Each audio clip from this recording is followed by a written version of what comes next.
ইস, যদি আমার বউটা অসুস্থ হয়ে পড়তো তখন তাকে দেখার জন্য তার বান্ধবী আসতো, সেই গোলাপি শাড়িটা পরে, যেটা আমি গত ঈদে তাকে গিফট করেছিলাম। তারপর তার জন্য নাস্তা কিনতে যেতাম।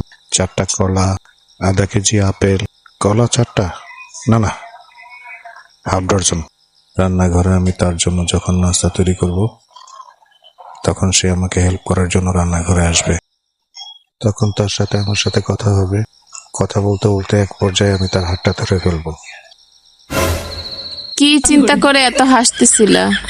না, চিন্তা করতেছিলাম যে তুমি যদি কখনো অসুস্থ হয়ে যাও তখন তোমাকে কিভাবে সেবা যত্ন করব, এটাই। ঠিক আছে, শুয়ে পড়ো।